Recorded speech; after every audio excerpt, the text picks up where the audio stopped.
Alin sa mga sumusunod ang nakalarawan? Sagot: sa sanib sa trapiko pagpasok sa sangandaan. Sino ang prioridad sa interseksyon kung may dalawang sasakyan na dumating ng sabay sa 90-degree na posisyon? Sagot: ang sasakyang nasa kanan ang may prioridad. Pinahihintulutan ng Temporary Operator's Permit ang nahuling driver na nagmamaneho ng sasakyan sa loob ng hindi lalampas sa?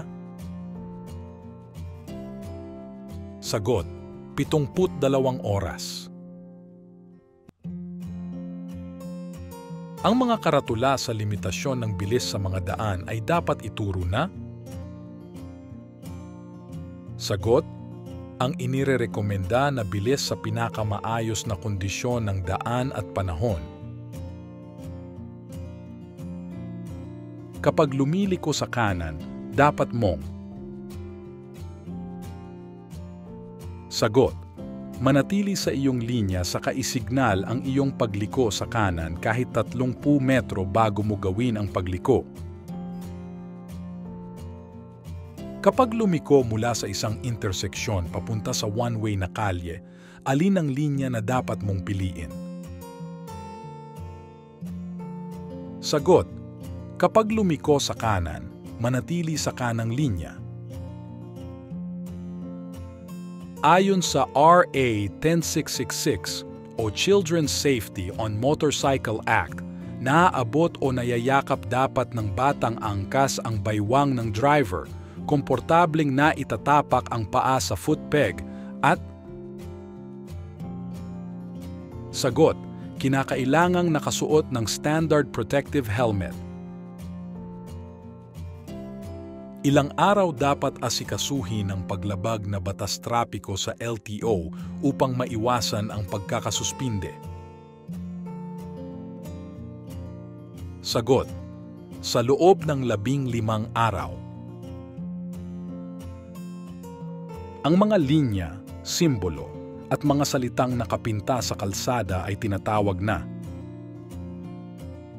Sagot: pavement markings. Ano ang ibig sabihin ng sinyas trapiko na ito? Sagot: katapusan ng itinakdang bilis. Ang ibig sabihin ng sign ng trapiko sa kalsada na yield the right of way ay?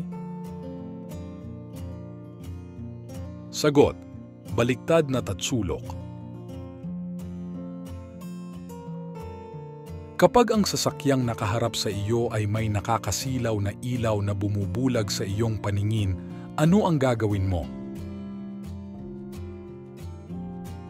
Sagot: huwag tumingin sa nakakasilaw na ilaw, tumingin ng mabilis sa kanang bahagi ng daan.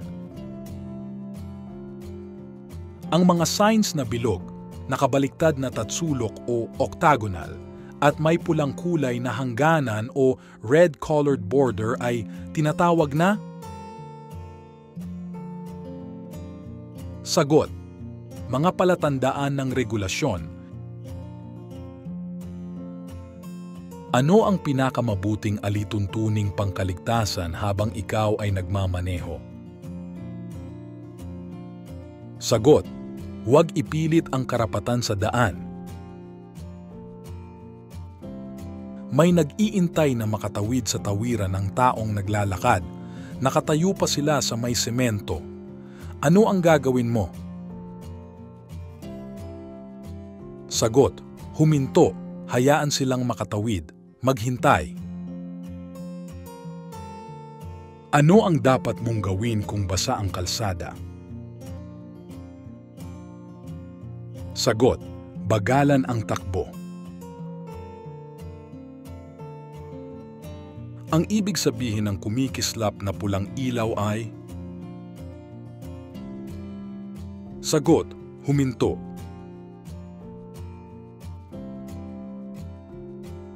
Ano ang nararapat gawin kung may sasakyang nag-overtake sa iyo? Sagot: panatilihin ang bilis ng takbo. Alin sa mga sumusunod ang hindi ligtas na lugar sa paglusot o pag-overtake? Sagot: C. Kapag papalapit sa tulay o kurbada at sa interseksyon. Ano ang susunod pagkatapos ng ilaw na ito? Sagot: pula.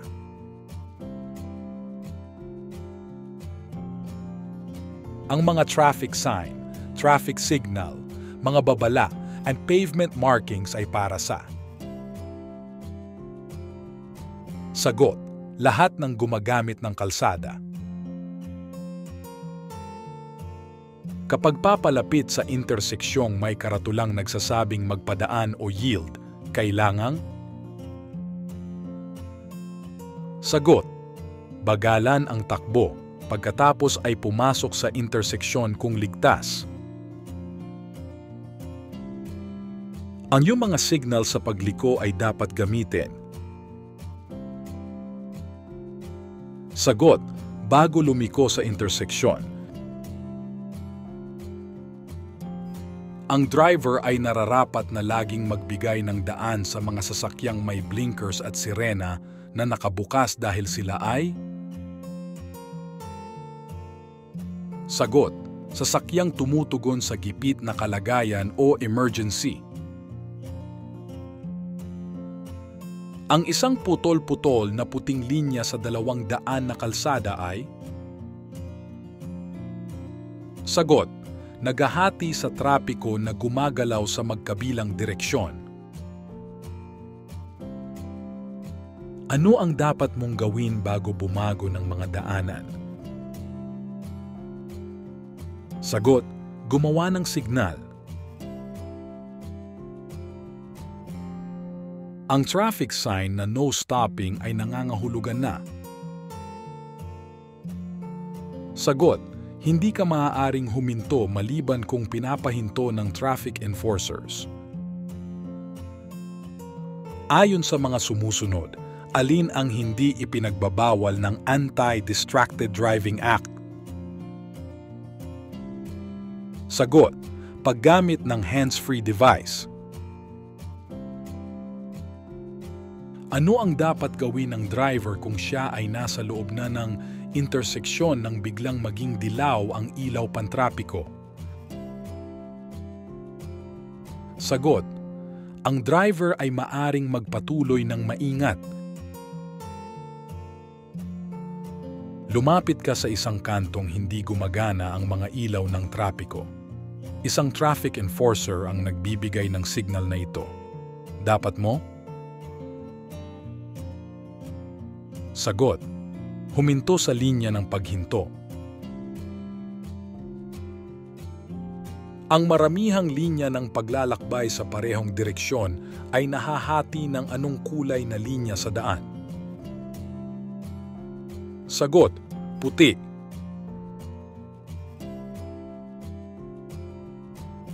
Ang road rage ay marahas na galit sanhi ng stress at pagkabigo sa pagmamaneho ng sasakyang demotor sa mahirap na kalagayan, lalo na kung ang driver ay nakararanas ng?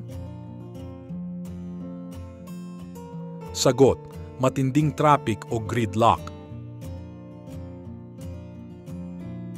Nais mong kumaliwa sa crossing na may berdeng ilaw na tumuturo pakaliwa. Maaari ka pa rin bang magpatuloy? Sagot: oo, maaari kang lumiko pakaliwa. Ang mga sumasakay sa motorsiklo ay dapat may pangangalaga at maingat. Dapat silang magsuot ng? Sagot: mga crash helmet. Kumpletuhin ang tamang pahayag. Hindi mo dapat gamitin ang busina kapag ang iyong sasakyan ay nakatigil. Sagot: maliban kung ang isang gumagalaw na sasakyan ay maaaring maging sanhi ng panganib. Sa anong pagkakataon hindi maaaring mag-overtake? Sagot, sa blind curve.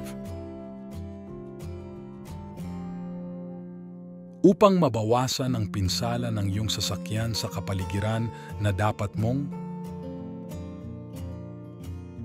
Sagot, prumeno sa maayos na oras. Kailan legal na gamitin ang balikat ng kalsada para sa dumadaan na ibang sasakyan? Sagot, hindi ka pinahihintulutang dumaan gamit ang balikat ng kalsada. Kapag may sakit, ang iyong kakayanan sa pagmamaneho ay maaaring maging hindi maayos. Dapat kang. Sagot, huwag magmaneho matapos uminom ng kahit anong gamot. Alin sa mga sumusunod ang nakalarawan? Sagot, tawiran ng hayop. Ang paglagpas sa bilis ng limitasyon ng pagmamaneho ay. Sagot, hindi pinahihintulutan ng legal. Ano ang gagawin mo kung ang brake lights ng nasa harap mong sasakyan ay umilaw? Sagot, maghandang pumreno.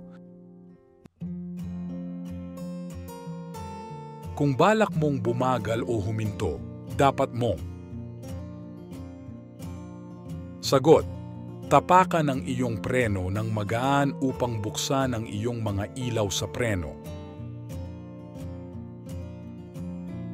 Ang kulay, berdeng traffic light sa interseksyon ay nangangahulugang? Sagot, ang mga sasakyan sa kabilang kalsada ay nakahinto. Ano ang pinakamabuting gawin kung ikaw ay inaantok habang nagmamaneho? Sagot, huminto sa tamang pahingahan at magpahinga. Kapag papalapit sa kurbada o palikong bahagi ng highway, dapat. Sagot, bagalan ng takbo bago lumiko. Aksidente kang nakabangga ng taong naglalakad. Ano ang unang dapat mong gawin? Sagot, tulungan ang taong naglalakad. Tama ba na ang mga direksyon na ibinibigay ng mga traffic enforcers ay naaayon sa traffic sign, traffic signal at pavement markings? Sagot, tama.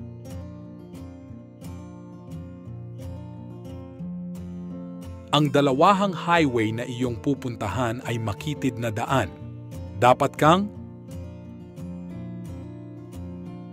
Sagot, maghintay hanggang sa wala ng sasakyan sa magkabilang direksyon.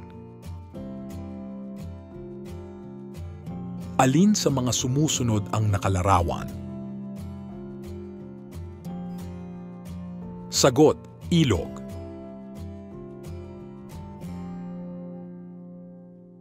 Nagpaplano ka ng mahabang paglalakbay. Kailangan mo pa bang magplano ng mga pagpapahinga? Sagot, oo, makakatulong ito sa konsentrasyon. Kapag naunahan ka ng kotse, ano ang dapat mong gawin? Sagot, manatili sa kasalukuyang bilis. Sa basang daan, dapat kang. Sagot, magmabagal. Ano ang nararapat mong gawin kung ikaw ay umiinom ng mga gamot na maaaring makaapekto sa iyong pagmamaneho? Sagot, humingi ng payo sa doktor bago magmaneho. Kapag kailangan mo ng salamin sa mata para makakita ng maayos, kailan mo dapat ito isuot? Sagot, kapag nagmamaneho. Sino ang partikular na hindi kasama sa RA number 10666? Sagot: batang nangangailangan agad ng atensyong medikal. Ang kumikislap na berdeng ilaw ay nangangahulugang? Sagot: magpatuloy ng may pag-iingat. Magkano ang ipinataw na multa sa unang opensong paglabag sa RA number 10666 sa safety children aboard motorcycle? Sagot: 3,000 pesos. Ang U-turn ay ginagamit para baguhin ang direksyon. Alin sa mga sumusunod ang pinapayagan? Sagot: kung walang sasakyan na paparating sa kabilang panig na magreresulta ng sagabal o masamang aksidente.